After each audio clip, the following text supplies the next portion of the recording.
Do we understand what vulnerability really is? For most of us, at the bottom of it all, we simply don't want to be told we're wrong. We don't want to be embarrassed. We don't want to appear weak. And OMG, please, we don't want to be humiliated. So for most of us, we simply avoid being vulnerable. We hide. The truth is, being vulnerable simply means we're making a choice. We're choosing not to hide our true feelings from others. We're taking our mask off. We're willing to be authentic and imperfect. And may I just say, if people would only make this choice instead of hiding from others, or worse yet, ghosting others. Well, today we're going to talk about the strength behind vulnerability and what to do when we simply don't know how to be vulnerable or even what to say once we finally get comfortable with this idea of vulnerability. This podcast is all about helping you with your spiritual growth so you can overcome obstacles and manifest your destiny, to crystallize and materialize any dream, basically to have success on life's journey. It's all about getting unstuck by unlocking your hidden power. I hope today's episode inspires you to look more closely at the power of being vulnerable as you're on your soul's journey. So let's get started.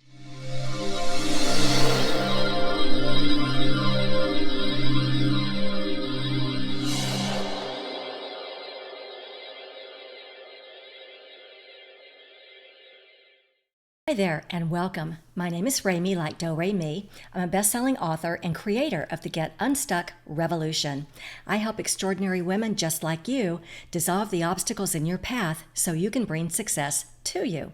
Now let's get started with today's video. Okay, let me jump off the screen here so I can see my laptop. Today, we're talking about vulnerability. Too many of us completely miss the mark when we think we'll end up being humiliated if we're vulnerable, that we'll lose control, that we somehow won't survive. And yet, being vulnerable can actually lead us to the very thing we want the most.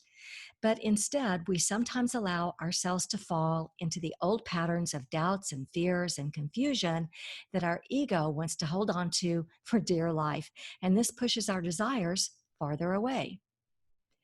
Every challenge in life and at work is asking us to reach and expand into more of who we really are. And this helps us to take the next steps toward our next success. If you'd like to see success in full abundance along life's journey, and if you're wanting to tap into a greater knowingness and align with the higher consciousness of your infinite self, instead of the lower ego thinking that pushes success away, then this is for you. It's time to be unabashedly, unapologetically, happily untethered to ego thinking. It's time to align with the higher energy of our soul's path instead. This episode is for you if you wonder, is there an easier way to be vulnerable? Can I use vulnerability to stop hiding so that life can become richer and healthier and more fulfilling? What if I want to be vulnerable, but I honestly just don't know what my true feelings are? Yes, these episodes are about how to find your hidden power when you want to transform challenges into successes. I like to call it the audacity of alchemy. Because when we're feeling stuck, it's never the situation that has us stuck. It's our energy about it that's become stuck in anxiety, overwhelm, doubts, worries, frustrations, indecision, and even anger. And often this is because of a spiritual injury that we've experienced, some kind of hidden trauma. So it isn't the pain of our situation, it's the pain of not being connected in the natural energy of who we really are, of being connected to that magical part of us that's a creative vibrational being who can use positive energies to create what we want and bring it into physical manifestation. We can allow our manifestations to materialize and not get stuck in the negative vibrations that block them. These positive energies that we talk about so much are where we find the magic of alchemy, because our choice of frequency, our choice of these positive thoughts and emotions can change the course of our journey. And today we're talking about the strength within vulnerability, because being vulnerable can actually lead us to the very thing we want the most. Our willingness to not hide can lead us to what we want the most. But what if we simply don't know how to be vulnerable or even what to say once we finally get comfortable with this idea of vulnerability? Well, for me, What I like most about this concept of being vulnerable is our unwillingness to hide, our unwillingness to push people away, that we become courageous enough to choose not to hide our true feelings from others, even if we can't quite grasp what those true feelings are yet. There's nothing wrong with simply saying, I'm not sure what my true feelings are in this moment. Being vulnerable often turns up those fears of being hurt and rejected, of experiencing loss or somehow losing. I can't remember where I heard this now, and if you know, drop me a line. But our greatest fear isn't of dying or falling or public speaking. Our greatest fear is actually a fear of loss or fear of losing something that's important to us. And so we have difficulty being vulnerable because we want to protect ourselves. And the trouble is, in protecting ourselves and hiding, we often lose the very thing we didn't want to lose in the first place. Now, if we can look through this fear of loss, we can see there's an opportunity for a deep and meaningful connection, not just with the other person, but also a deeper connection with who we really are. Vulnerability may require strength and courage that, quite frankly, we may be a little afraid of. But if we shift our perspective and see vulnerability as an opportunity for a deeper connection, then we're looking at an amazing opportunity indeed. Now, as you know, I have a lot of people come through my workshops who have experienced invalidation and spiritual injury. I also work with a lot of empaths, those beautiful souls who may have been told at one time that they're too sensitive, which to me is also very invalidating. Men are told to toughen up when they're young boys and to not display their feelings. There are women who were drama queens when they were younger, displaying even more emotion than is actually necessary. And if I had a nickel for every time someone told me it's easier to suffer in silence, or just that their emotions were too overwhelming and so it became easier to stuff them down. Unfortunately, this can put us in a place of quiet desperation, unable to process what those feelings are. So it's no surprise that we're all a little messed up in this area of vulnerability. And I get it. It's not always easy to identify these feelings and put a name to them. And the reason we want to put a name to these feelings is because if we're out of touch with these feelings like sadness or antagonism or defeat or indecision, these negative emotions often become a magnet for more and more negative emotions. And this is where our ego can have a field day. So much so that we also become out of touch with the positive emotions like curiosity and resilience and joy and vibrancy. And as a result, we end up experiencing life without any sense of connection at all. We end up experiencing life without any sense of connection at all. And so, what I sometimes do in my workshops is to put up a chart with both negative and positive emotions. Now, let me preface this by saying no judgment. Just because I'm labeling some of these emotions as negative, I'm not putting any judgment on it. I'm simply saying that some emotions carry a lower vibration, and negative emotions do fall into the category of resistance, meaning negative emotions, even though they may be valid, still push success away from us. So here's a chart, and you can find this at humanemotionschart.com, humanemotionschart.com. And you'll see that this includes sections in the color gold for strong emotions, the color green for moderate emotions, and the color purple for mild emotions. Now, give me a second and I'll zoom in for you, and we'll just look at the strong emotions as an example. Now, if I were to ask you about a challenge you're experiencing right now, can you think of an example? A challenge that you might be experiencing right now, this week, or this month, something recent. Let's say, for example, that you have a program in your business that you've just released and it isn't getting any traction. Now, if you look across the words at the top here, I could ask you, how do you feel? How about this column of inadequacy, that you have a program that isn't getting any traction? Does that fit the feeling of inadequacy? And you'd look across all these emotions across the top and you'd either say yes or no. And for those of you listening for just at the audio, let me tell you the emotions across the top of the chart, if you're not looking at the slides, the emotions across the top would be happy, caring, depressed, inadequate, fearful, confused, hurt, angry, lonely, and guilt. And so, in the example that we're talking about here, a program you have that's not getting traction, I might ask you to look across all these emotions. And how about just this column of inadequacy as an example? Does that fit? And you'd say either yes or no. So, you might look a little closer at this chart and you might say, actually, I feel confused more than anything else. And then we could look down that particular column and I could ask you to circle 3 words that might best describe how you feel. And you might look down this column and you might circle the words puzzled, baffled, and perplexed. And I could ask you, but wait, don't you feel trapped? I mean, if I just had a program that bombed, I might feel trapped in a business I don't love. Don't you feel trapped? And right there, if I were to ask you the question, don't you feel trapped? That would have an air of invalidation, right? Because I'm projecting my feelings onto you. And if I do that, I'm invalidating how you feel.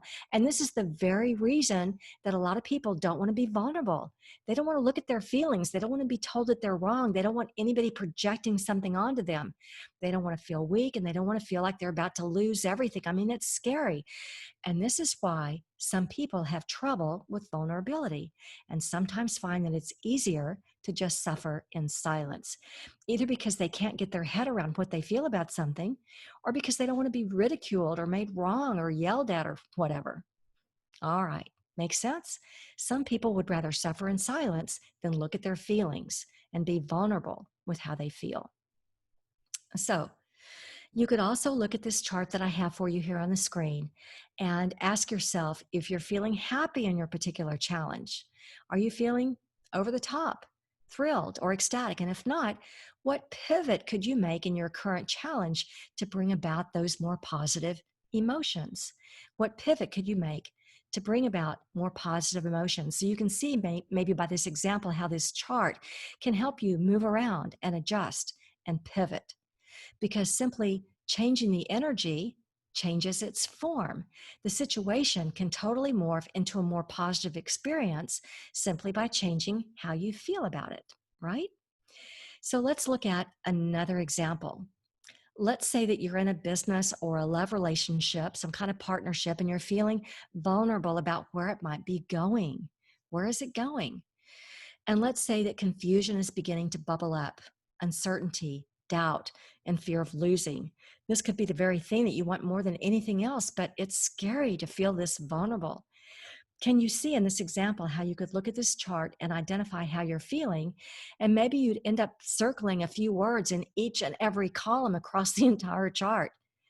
But having done that, can you see how beneficial it would be to say, but hey, I also feel fantastic in this partnership and enthusiastic and just great within it. And I want more of that. I want more of that left column experience. I'd like to have more of that happiness. So, in all the people I've worked with, I've just found it easier to use a chart like this and break it all down.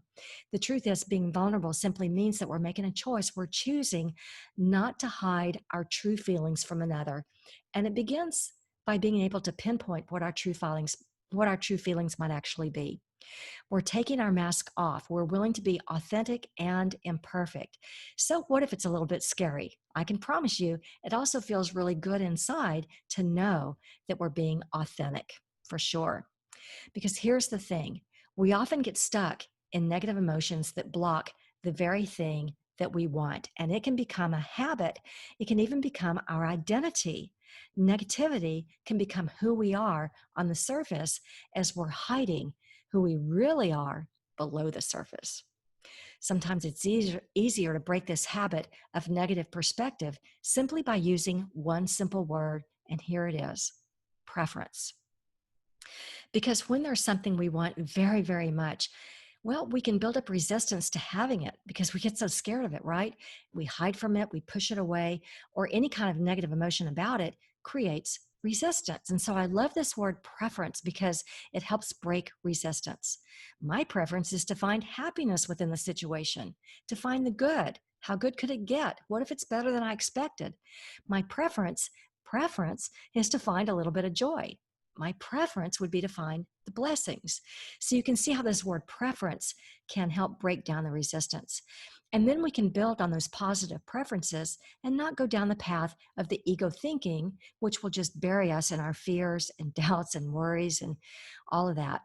And none of these negative emotions are being authentic. At our core is love and light. And so that's about the most authentic we can be, is to find that love and light inside of us, to find the potential for positivity. If we don't make every effort to find that part of us, our self-esteem and our identity can take a real hit.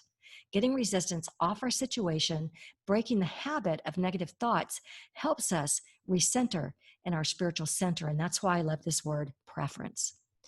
Self-worth and self-respect can flourish in those moments where we're willing to be vulnerable and speak our truth, even if we don't know what that truth is yet. And that's why I like these emotion charts. It helps us to find the truth of what we're experiencing in any given moment so that we can peel back the layers and find the truth of who we are at our core. Just a reminder, there's no judgment here. Just because I've labeled some of these emotions as negative, I'm not putting any judgment on it. I'm simply saying some emotions carry a lower vibration, scientifically speaking. And these negative emotions do fall into the category of resistance, meaning negative emotions, even though they may be valid, they still push success away from us. It's through discernment and choice that we can choose a different experience outside of resistance if we want to. Okay. Let's look at another perspective about vulnerability. You know, every week we talk about unlocking your hidden power, and that's basically finding the positive expression inside of us, because simply changing the energy of any situation changes its form. And I'll think you'll agree, that's quite a power that we hold. We can literally change the energy of any situation, and the entire thing can turn around and morph into a better than expected outcome. Okay, let's move on. Are there benefits to being vulnerable? But of course. So let's look at the top 3 benefits, and these are short and sweet. And so here's benefit number 1. We've already talked about this first one. We're choosing not to hide our true feelings. We're taking our mask off. We're willing to be authentic and imperfect. We're willing to explore our own emotions, and there's nothing to worry about there because we're exploring. What would it be like to feel elation? I've only felt it a handful of times, and it's pretty amazing, I got to tell you. What would it feel like to hold grace no matter what's happening around us? What would it be like to feel deeply connected to another person or to all of the universe? And the other side of that coin, how does it feel to experience dread or despair or alarm? When we choose not to hide, we have complete freedom to explore these negative feelings, and then we can make a choice to experience the complete opposite if we want to. In choosing not to hide, we're also choosing the option of joy. Pretty cool, right? And so here's the second benefit. This one we touched on a couple of times, and that's the feeling of deep connection with another person or even the entire universe. It helps us to know ourselves better. It taps us into our purpose for being here and helps us find the meaning in the most difficult and also the most joyful experiences. And here's the other side of the coin we haven't talked about yet. If you can hold the space for someone else to be vulnerable with you, imagine the connection you'll feel with them for helping them to feel safe to explore who they really are. Gotta say, there's just nothing quite like it. And then here's the last benefit. It's okay to be perfectly imperfect. Even in this podcast, you've probably noticed that I don't use the most expensive equipment. I don't edit out the flawed mispronunciations. And you might have parts of your life where you're also okay being imperfect. Maybe you don't spiffy up every time you go to the grocery store, right? It's okay to be perfectly imperfect. You know, I remember one time, and this was years ago, a particularly tragic scuffle happened with my hormonal stepdaughter, and she got ceremoniously dropped at our front door by her very angry mother. I mean, the whole world was falling apart, I just got to tell you. And I went upstairs and I hugged her and I said, I wish I knew the right thing to say, and I just don't. And she bawled, and we both knew that we were both okay in our imperfections in that moment. It's okay to have flaws. It's our humanity. Having the space for honesty is much more important than being perfect. Do-overs are allowed because we're flawed and imperfect. I'm me and you're you, and here we are. So there you have it, 3 benefits and the power of vulnerability. The power of vulnerability. We're choosing not to hide our true feelings. We're taking off that mask. We're willing to be authentic and admittedly damaged and still show our strength and willingness to transform. We get to experience a deeper connection with another person, with ourselves, and perhaps the entire universe. We get to enjoy being perfectly imperfect, flaws and all. For most of us, we avoid being vulnerable simply because we don't want to be told we're wrong. We don't want to be yelled at. We don't want to be embarrassed or humiliated. We don't want to appear weak. But we also don't want to end up hiding or pushing people away because our feelings and emotions are overwhelming to us.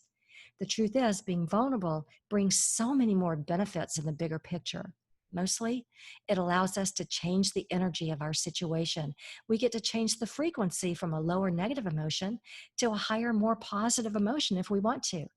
And simply changing the energy changes its form. As we empower ourselves towards this idea of self-expression of who we are at our core without the negative emotions of ego, we're choosing a higher frequency, higher and better thoughts, because our choice of frequency, our choice of more positive emotions changes the course of our journey.